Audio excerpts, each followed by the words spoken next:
I think it works. Okay, good afternoon. Thank you for having me.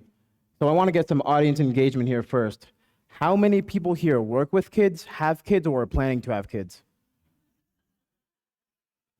Crowd full of parents, I wonder. So children are a hot topic, especially when it comes to their education and their safety. And there are lots of pressing issues when it comes to them, especially in terms of how they should be treated and how to educate them. From this, a lot of opinions have spurred up about, a lot of opinions have spurred about how to properly educate children. My name is Ahmed, and this is my opinion about it. Yeah. So, for my background, over the last year, I was given the opportunity to work at the YMCA and work as a teacher's assistant here at Remsel. And because of that, I was able to develop my own opinion about children and how they should be educated. But let's take a step back first. So, talk about taking a step back. So, education is a touchy subject, especially to people who have already gone through the system. Many people have had bad experiences, felt like they were singled out, or felt like their own way of learning was not catered to.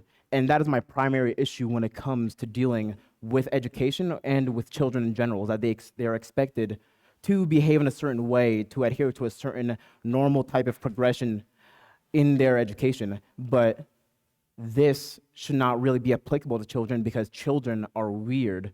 They're very abnormal, and these standards should not really be in place because of that if we sort of see children as like a one size fits all, then their learning is hindered because we are not able to cater to to individual children's learning styles, learning preferences, and they're just going to end up not being able to learn as good as others. Some are going to be left in the dust and others are going to be ahead. And unfortunately, that's the system that we have to deal with.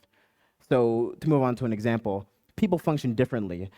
Some are visual learners, like they would rather read a book. Others are auditory learners that rather listen to an audiobook.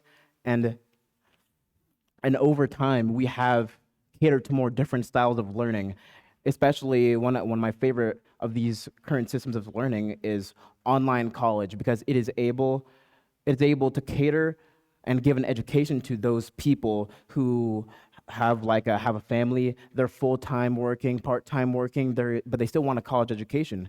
So they get an education. And we have the privilege as a country, we have the resources and the ability to give that type of education to people.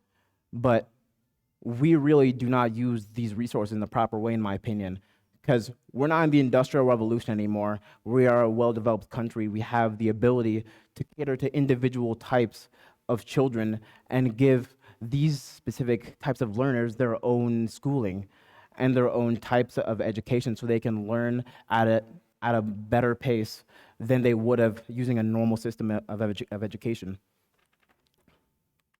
So this is Dr. Thomas Armstrong, and he's one of the leading experts in child psychology and education. And I believe he has a sentiment that is very applicable to the modern day and definitely sheds some light on outdated sentiments, which is the sort of sentiment that our mind is like a machine and it computes and it automates processes is incorrect, and that our individual minds are more like rainforests, with each person having their own, rainforest, their own climate, their own ecosystem. There's a lot of similarities between rainforests, but there's a lot of differences as well. So if we're able to cater to each type of brain, then each person can learn at their own pace, and each person can learn much better than they would have normally. So in relation to child psychology, children absorb information, and they absorb information a lot because they are not used to daily life like me and you. They internalize everything. They take things at face value, and they take a lot of things at face value because every single day they're exposed to new types of information. So we have to be mindful about what we say and what we do around them. My experiences working at the YMCA and as a teacher's assistant, I see some children that have little confidence in themselves, and they're definitely show signs of being pushed away rather than being pulled in. You could definitely tell they weren't getting the sort of ego boost that they needed, the ability to know that they can succeed similar to their peers. You could definitely see that they were being sort of treated more like a nuisance than an actual person. And on the opposite side, there are kids coming from struggling backgrounds, and oftentimes from like divorced parents or something like that. Sometimes they get too much.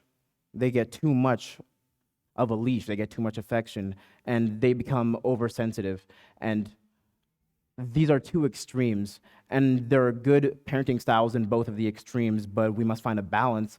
We have to find a balance between putting the leash on the kid and letting the kid go chew on a piece of furniture, then so we can be able to actually raise emotionally stable human beings. Because if you do not raise an emotionally stable child, then it's sort of hard to go on with that because the basis is already a bit crumbled. So, I forgot to talk about this one. So, teachers, the educators and the caretakers in childcare, this one is more my personal opinion, but I feel a lot of the time they are treating their job more like a chore and something that they have to get out of the way more than an actual job that they sign up to do. And we all have bad days in school, work, or college. I've had bad days in school and work and not college. But in these situations, when you're dealing with such volatile human beings that they change a lot, they change on the dime, then if you come in with a bad attitude and you don't have a lot of patience, and this is one thing that I learned in the YMCA, that you don't let kids get to you. If you do let kids get to you, then you sort of end up lashing out at the kids, and you end up saying things that you really shouldn't. And I've seen this happen before, and at the end of the day, the children really end up not really learning a lesson from something that they did bad, and they really just fear getting in trouble the next time, which is the opposite of what I think we really should do. That's the teacher. So, to rehearse what I've been saying, we should be more open-minded about what normal is, because there is not really much of a standard for normal anymore. Like there are societal norms, but there are multiple ways to grow and approach situations. There are multiple ways to be a human being.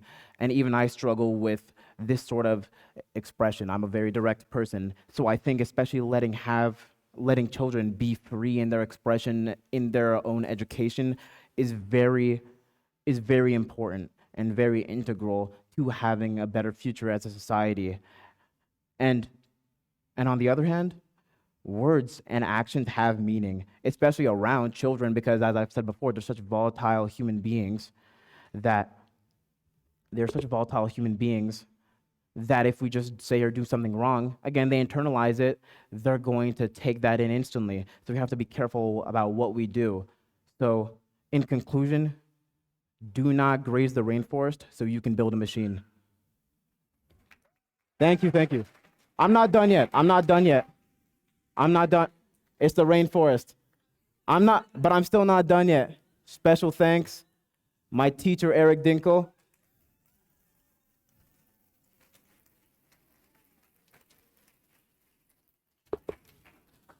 My other teacher, Miss Alicia, who I internshiped under.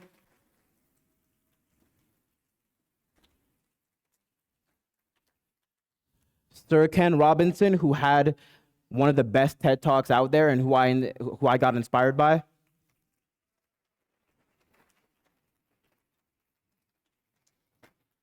Long claps. Myself for putting this all together. Wow. Thank you. I think you guys like me more than I like me. And finally, Bruce Lee. Yes. Do you know how hard it was getting a picture of him that wasn't shirtless? Very. All right, I'm done.